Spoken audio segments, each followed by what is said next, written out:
전태일은 분신을 하기 전에 일기라든가 이런 것을 보면은 난 다시 돌아가야겠다. 내 마음의 고향으로. 그 마음의 고향이 어떠냐? 청계천 평화시장에 시다. 어린 소녀들에게 돌아가겠다. 이런 것이었거든요.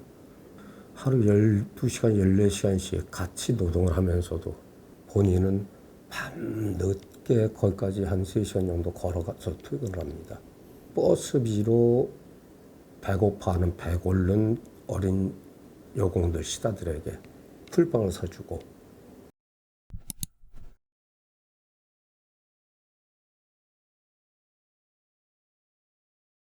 모르는 분들이 젊은 분들 많겠지만 1970년 11월 13일 날 근로기준법 화형식을 하면서 스스로 몸에 불을 붙였어요.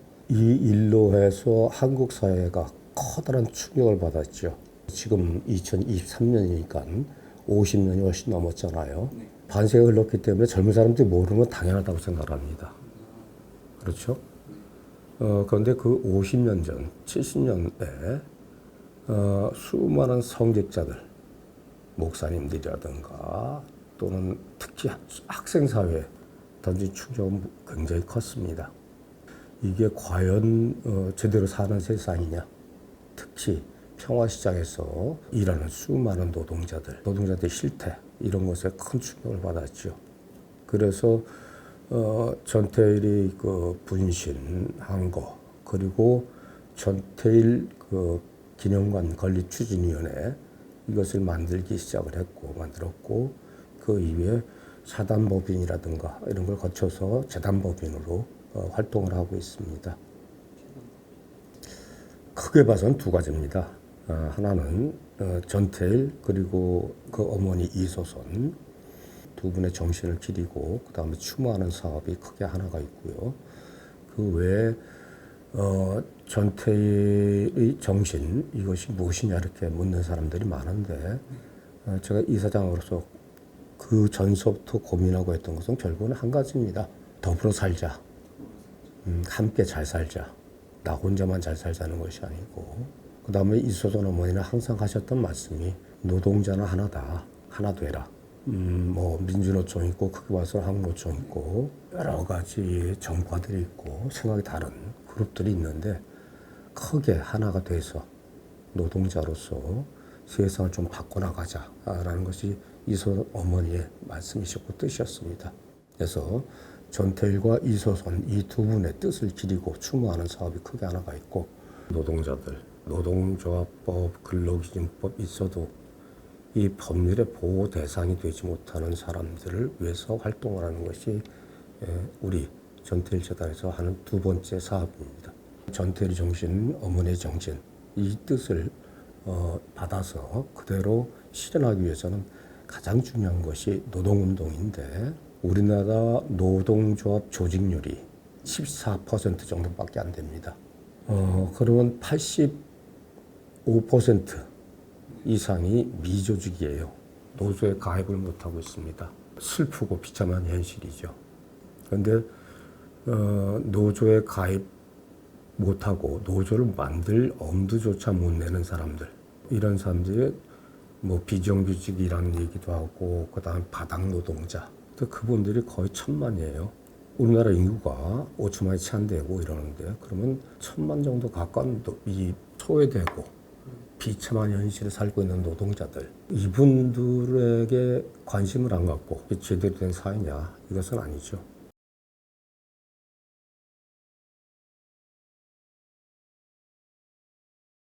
전태일 열사라고 흔히 호칭하는데 돌아가신 전태일의 어머님 이소선 어머님은 열사라는 표현을 별로 좋아하지 않았어요.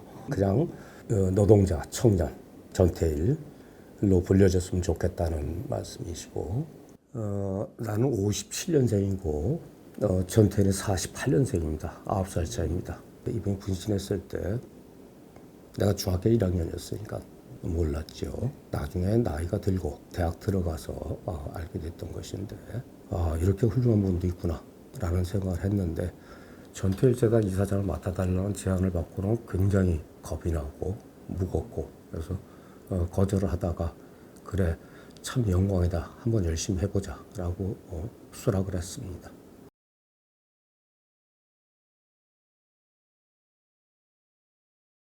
참 힘든 질문이에요. 전투일도 바보란 소리 들었고 또 있잖아요. 또 바보란 소리 들었던 사람이 또 있잖아요. 노무현 대통령 같은 분. 이분은 상고밖에 나오질 못했는데 대학 문턱에도 못 갔던 사람인데 이분도 사법시험 붙어서 합격하고 판사 생활하다 변호사하고 그러다 대통령까지 됐단 말이에요. 바보란 말을 들었던 분이 또 훌륭한 분이 한 분 있습니다. 김수환 추기경. 이분도 바보라는 소리를 들었어요.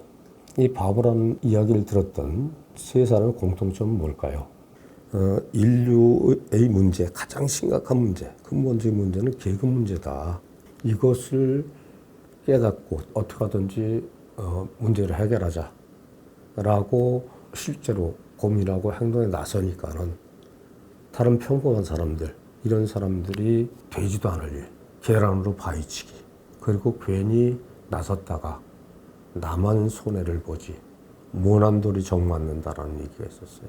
그 다음에 우리 부모님 세대에서는 학교 가면은 대학교 가면 제일 먼저 하는 얘기가 절대로 데모하지 말아라. 앞에 나서지 말아라. 이런 얘기였거든요. 근데 누군가 앞에 나서고 데모하고 이러지 않으면 현실은 안 바뀌죠. 기득권이고 그 다음에 지배계급. 이 사람들이 자유는 현상이 바뀌지 않고 그대로 유지가 됐으면 좋겠다. 보존했으면 좋겠다. 바뀌지 않았으면 좋겠다는 거예요. 이것이 이 보수라고 호도를 하는데 보수 진보 얘기할 때 보수라는 것은 뭐냐면 그 있는 현상 그대로 그것이 나쁘든 좋든이 아니라 좋은 가치, 좋은 제도, 좋은 문화, 좋은 정신 이런 것을 훼손하지 않고 그대로 보존을 하자, 유지를 하자 이런 것이 보수예요.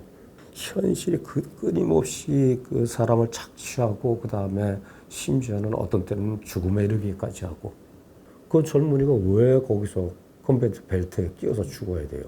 그게 유지되어야 될 현상이라고 생각하면 그건 보수가 아니죠. 그건 바꿀 건 바꿔야 되고 문제가 있다면 그 문제가 있는 것을 인정을 하는 것부터 시작을 해야 되는데 문제가 있는데도 항상 문제가 없다고 가려요. 그걸 좀 바꿔야 되는 것이 참 급선무라고 생각을 해요.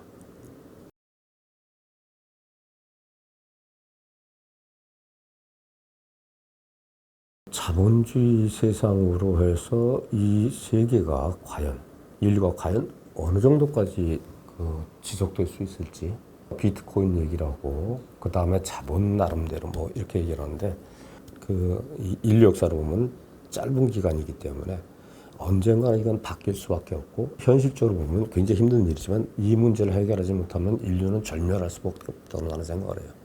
오바마 케어에서 의료제도만 손모으려고 그런 것이 아니라 이 급여 문제, 돈 문제 어떻게 CEO가 됐다는 거 한 가지로 해갖고 아니 노동자의 월급에 1,000배를 받고 이게 말이 되느냐.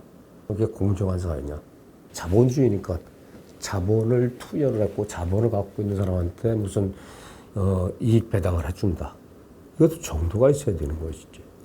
이 자본주의 문제 이것을 해결하지 않고 기술은 급속도로 발전하고 지금 자동차 조립 공장을 가봐도 사람이 하는 것보다도 로봇이 하는 것이 더 비중이 높단 말이에요. 그럼 이제 사람이 하는 것을 AI, 인공지능이 하면은 자동차 공장에서 사람은 거의 없어지는 것이죠, 그 자리가. 그럼 노동할 기회도 안 주면, 일자리도 안 주면서, 그럼 어떻게 살라고 그럴 것이냐. 그러니까 기술 발전이라는 거 그걸 부정할 수는 없으니까 기술 발전을 좋은 데다 쓰면 되잖아요. 그래서 이 4차 산업혁명이 이런 것에 덧붙여서 지금 우리가 겪고 있잖아요, 실제로. 자본주의의 근본적인 문제, 하와이에서 불이 나고 그렇게 수천 명이 될 거예요. 죽고 다치고. 그 다음에 우리도 올여름에 이렇게 혹독한 더위를 겪고 끊임없이 자본가들이 자기들의 이익을 최대화하기 위해서 쓸데없는 상품을 만들어서 계속 소비를 하고 끊임없이 온실가스 만들어내고 대기 오염시키고 이러면 결국은 해수면 높아지고 그다음에 결국은 어느 날 갑자기 인류 전체가 멸종할 수도 있는데 그것을 해결할 의지들이 없단 말이죠. 이 작은 것들은. 우리 아들, 딸들, 손자, 손녀들. 그건 대대로 살아가야 되는데 100명 중에 1명 정도가 돈 벌고 호의호식하기 위해서 지구 전체를 이렇게 망가뜨리고 후손들을 착취하면 되겠느냐. 그레타 툰베리인가 하는 여학생이 유엔까지 와서 할아버지 할머니들한테 그런 얘기 했잖아요. 어린 여학생이 왜 우리들 미래를 당신들이 뺏어가느냐.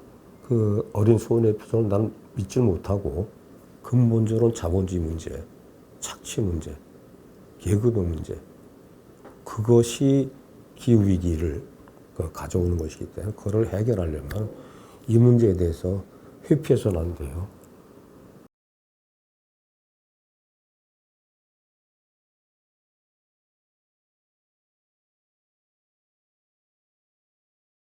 그건 노동자들이 해야 돼요.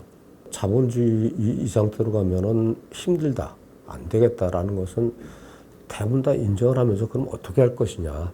해결 방법 못 찾고 있는데 자본가들한테 그것을 기대할 수는 없다고 나는 생각해요.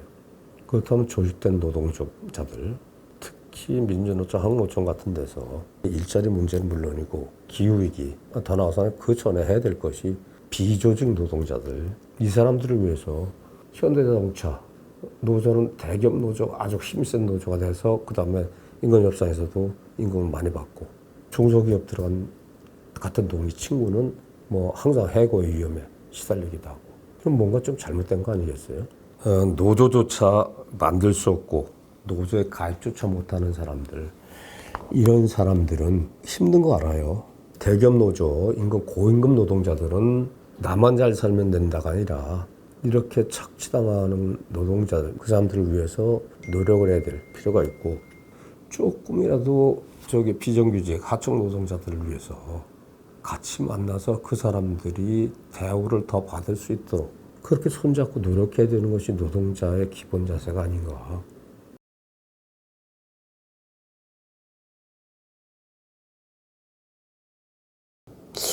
이런 거 아니겠어요? 결국은 공감, 연민, 불편하면 사실은 외면을 하기 쉽습니다. 근데 그렇지 못한 사람이 있거든요. 전태는 초등학교 2학년 정도밖에 못 나왔고 겨우 한글을 깨칠 정도밖에 안 돼. 그런데 현실이 이렇게 잘못되어 있구나. 그 다음에 이렇게 착취당하고 고통받는 사람이 내 주위에 있구나. 내 옆에 있구나.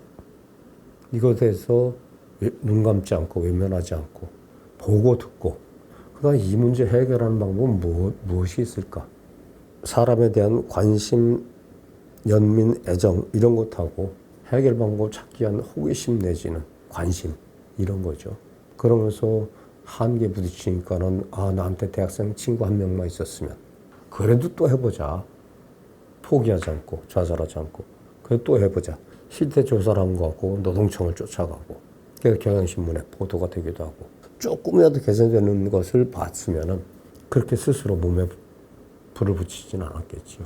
우리나라 법률에 그것이 있어요. 국가보훈기본법이라고 있는데 거기 보면은 국가유공자로 4가지로 분류를 해놨어요.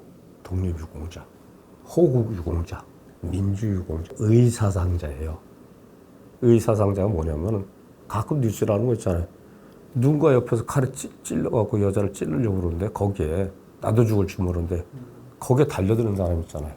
그 다음 전철역에서 장애인이나 할머니나 뭐 이런 분이 떨어져서 전철이 들어올지도 모르는데 그 철로에 뛰어내려갖고 구해주는 사람들도 있잖아요. 이 사람들이 의사상자예요. 그런 의사상자가 되는 사람은 아주 특별한 경우고 그 다음에 우연한 기회에 그렇게 되는 것이지만 우리가 평소에 살아가면서 어렸을 때서부터 누군가 부당한 대접을 받고 있다. 그거는 사람의 기본이라고 봐요.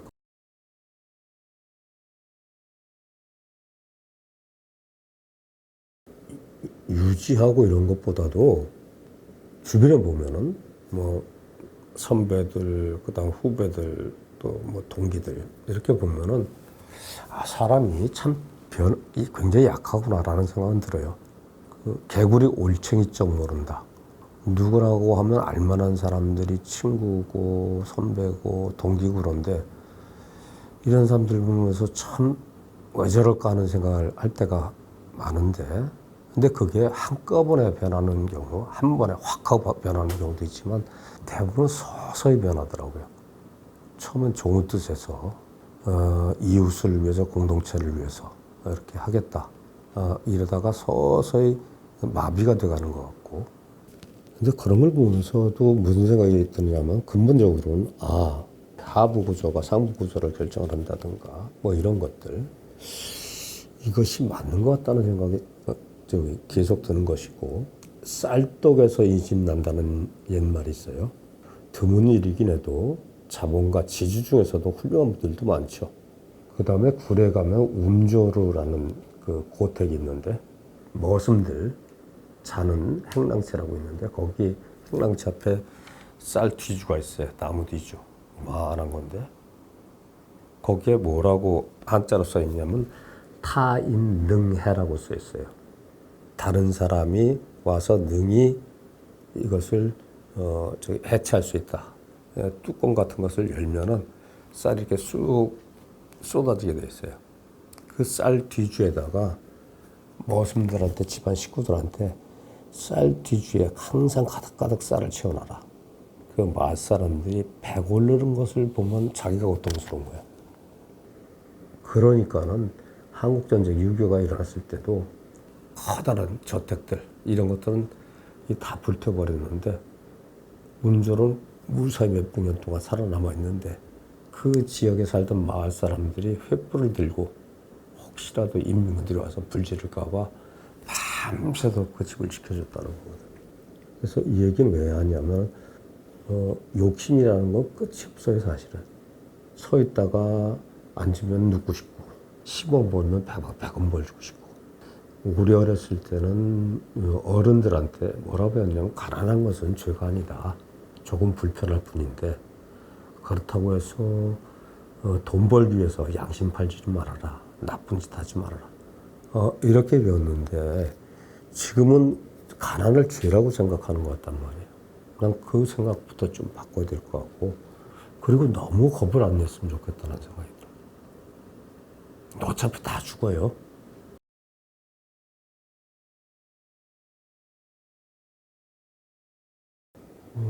이럴 것 같아요. 참 잘했다. 그런데 조금 더 잘해줬으면 좋겠다. 그냥 극단적인 평가라는 사람들하고는 의견이 좀 틀려요. 노조 조직률이 14%라고 했잖아요. 14.2%가 몇 퍼센트였는데, 그것만 해도 예전과 비교하면 어마어마한 거예요. 박정희는 5.16 군사쿠데타를 일으키기 전에 예비 검속자 명단을 만들어요. 그게 뭐냐면은, 쿠데타니까 이 쿠데타, 반쿠데타 세력이 있을 거 아니에요. 민주주의를 절대로 지키자. 목숨 바쳐서라도. 이게 대차게 싸우고 나올 사람들이 있단 말이에요. 그러니까 그 중에 어떤 사람들을 할까? 이것이 예비 검색자 명단이에요. 이래서 5.16 군사쿠데타를 일으키자마자 이 사람들을 구속영장도 없이 무조건 하고 끌고 가요. 그 중에서 제일 많은 피해를 입은 사람들이 노동자들이에요. 예비 검색자 명단에서 제일 숫자가 많은 것이 교원노조, 그 다음에 전국 노동조합. 그런데 그런 것에 비한 14.2%까지 조직이 된 것은, 나는 그걸 갖다가 폄훼할 필요는 없고, 일부 그 기업별로, 대기업별로 이렇게 좀 이기적이고 이런 것은 보이지만, 그건 사람 사는 사회에서는 그건 충분히 있을 수 있는 일. 그래서 노동자 조직률을 40%, 50%까지 올리고, 노조 우리가 조금 더 열심히 하고, 이렇게 해서 노조 조직률 높이고, 노동운동이 제대로 자리를 잡을 수 있도록 하고, 전태일 기념관 건립추진위원회에서부터 제가 40몇 년을 활동을 했는데, 올해 처음으로 후원회를 했어요. 우리 재단은 단 한 푼도 정부나 기업에서 돈을 안 받는데, 그런데도 회원들 회비만을 운영을 하면서도 어려운 가운데 여기저기 좀 아쉬운 소리 해갖고 그분들 후원했는데, 이번에 처음 후원을 했어요. 그래서 후원금 받은 것 전액을 10몇 개 조직, 그 중에는 공익 요원들 있잖아요. 밥값도 지원하고 이런 데 좀 쓰고 있습니다. 그래서 앞으로 미조직, 비조직 노동자들, 소외된 착취받는 노동자들을 위한 지원 활동을 열심히 하려고 합니다.